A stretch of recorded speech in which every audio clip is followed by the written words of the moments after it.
We guys really did a hell of a job, man.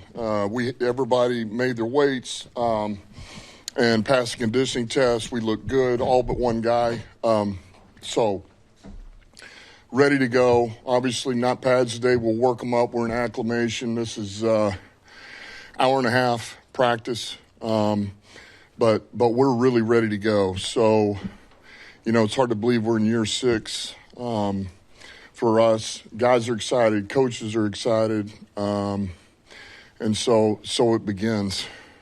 So I'm going to open this up. Is Paula in here? Nope. The one day? Dude, unbelievable. I was going to give her the first question. Okay, all good. All good. This is like the one day she's never made it. Okay, no worries. Okay, questions?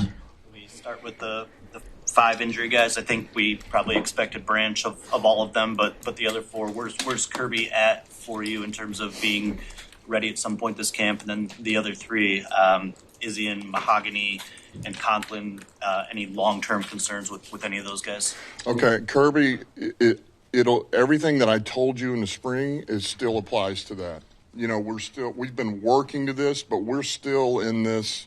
Okay, he's running on ground, man. We're starting to do change of direction, some of this, but we're not going to grind this for another 2 or 3 weeks, man. So I cannot give you a true answer. He's working his tail off. He's not really had a vacation. He's been here with our guys, busting his tail. So he's putting in the work. He feels pretty good right now. But we got a long way to go, and there is still an unknown. But I like where he's at. We like where he's at. Branch is doing well. His will be obviously PUP. There's no setbacks. Take it as it comes, and we'll see. I'm sure late training camp, maybe early September he can start practicing. We'll see. But he's doing well. Who else? Izzy just had a little flu bug. We're going to make sure he's good to go. Hopefully by Friday we get him in practice here. Mahogany needs a couple of days, and then he'll be ready. Who else? Oh, Conklin. Conklin's going to probably be about 2 weeks here, somewhere in there. He's running. He got a little calf back in the spring. We're hopeful. No setbacks. We're trying to be smart with him. But hopefully get him back as soon as possible so we can get some reps on him. Am I missing anybody? I think that's it, right? Kirby, is it what is sort of the plan of when you want to get him out or when you think you need to get him out before camp to give him that balance of getting ready, but seeing seeing how much he can do? Well, I've already, to me, if we got him back for the first game, that would be a bonus. I mean, that would be whoa, okay, I don't expect that. I'm not looking for that. I feel like he's more on the Branch plan a little bit. And that's if everything goes well and everything goes according to plan with him and we got everything on our side. But he's doing well. That's the other, issue of the offseason. Obviously, you guys made the decision to part ways with him. Can you just address that and why you decided to go that route and what changed from the last time we asked you about him? Yeah, so I addressed the team last night over that. It stinks. You never want to let go of a player, especially somebody that you've been around for a while here and you drafted and all that. And it's unfortunate, but we made the move we felt was best for us.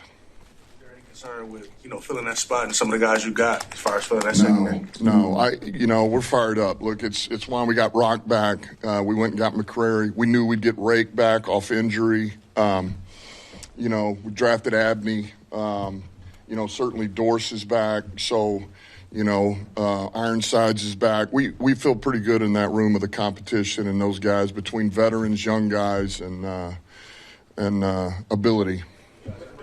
About rewarding your top guys, rewarding all the top guys. Obviously, you got some extensions coming up. Jameer Gibbs, kind of the talk of the offseason a little bit. Is it any concern that might lead over into anything at all? Is that something you guys want to do sooner than later, or just what's kind of the update on his situation? No, I would say, of course, you guys know how we feel about Gibbs and all of our guys, Laporta, Brandt, all, and so we'll take this as it comes. This is, this will kind of continue. It'll come as it comes. I think that's the best way to say it. And so, this is both sides working through something, and we'll take it as it comes. But that's where it is. And obviously, you guys did a lot of revamping on your offensive line. How soon do you think you'll know what you have there, how it lines up, and are you confident it will be significantly better than last year's? Well, Joe, it's a good question. I wish I could tell you we're going to know within 3 or 4 days. I know this. We got 4 days before we even get to pads. So there's a week that you're not going to truly know. So you don't know. I know this as fast as we can get them in the secondary to work together. Okay, these are the guys. Now we need them to work together and get as many reps as we can. So look, we're trying to figure this out as fast as we can. It's pretty exciting, really. It really is, because there's a lot of unknown, but we really like the guys in the room, and we feel like it's kind of like we just talked about with the DBs. It's a good veteran group in some areas, but yet young guys that are unknown, unproven. They got an opportunity. So yeah, I feel like what comes out of that room, those 5, is going to be better than what we had last year. Is going to be an upgrade, and not just a little. I believe that.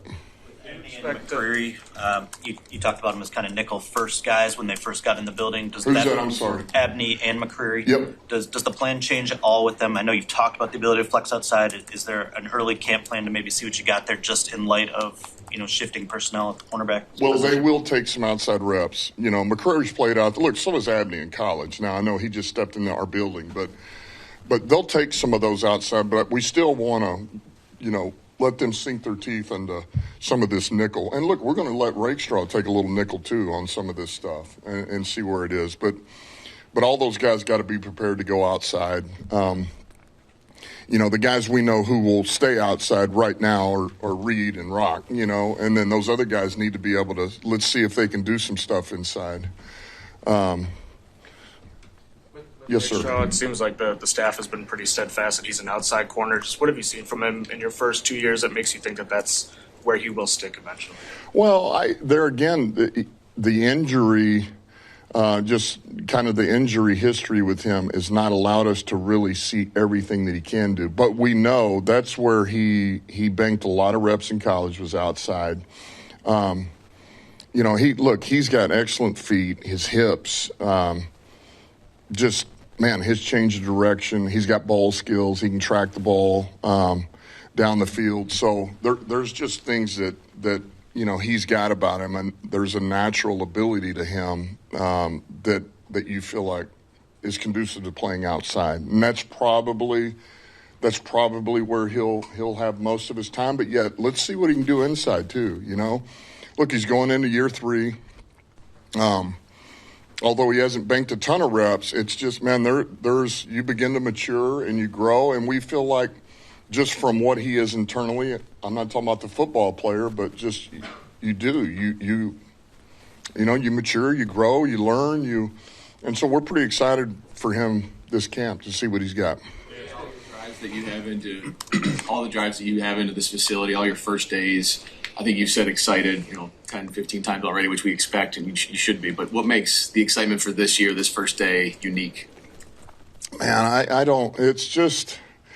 This feels like there's a little bit of a transition. Like this is there's a newness to it, and there's a reset on, it's a little bit like, okay, we still have our core crew, the guys that you guys know that have been here since 21. And then we've stacked on top of that. But then we made some moves here, particularly this year, this off season. And so there's a newness to it. There's a little bit of a youth movement that's up to us to get these guys developed. And that's pretty exciting, but also knowing, man, I want to get back to what we did in 22 a little bit, and some of 21, probably more 22, but just get back to the basics of what we are. And so that's exciting. That's exciting. And to know you're cutting these guys loose, these guys that were puppies at one time, it's all theirs now. it's all Saints and Souls and Hutch and Jack. That's exciting. You decided yet if you're going to. I got you. You got me? Okay. Okay. So the other day, Kirby Joseph tweeted about Jackson Meeks and said that was somebody that you need to watch out for. And it seems like there's a transition for him from wide receiver to tight end. Do you see this as like a hybrid situation where he could maybe turn a 12-13 personnel play into an 11 just by going into motion, that sort of thing? Or is it, where do you see him and his growth? Yeah, I think that's what we want to find out. We want to find out if there's something in there that he could be kind of this hybrid, H-back tight end, big slot, big skill. Felt like his skill set is can be showcased better at this role, at this position. Ask him things that he does well. Now, look, he's going to have to do some dirty work. There's no way around it in training camp for the reps, preseason games. But there's things that we'll ask him to do to see if he can do it. And we just felt like this gives him the best opportunity to be the type of player that he can be, but also maybe help us see if there is something there. So, yes, absolutely. Dan, obviously today's a beautiful day, but when it is really like hot, humid, like it was a week or two ago, how do you balance getting the work in with player safety? And since you started playing and through coaching, like what's the biggest thing you've learned about, training in the heat?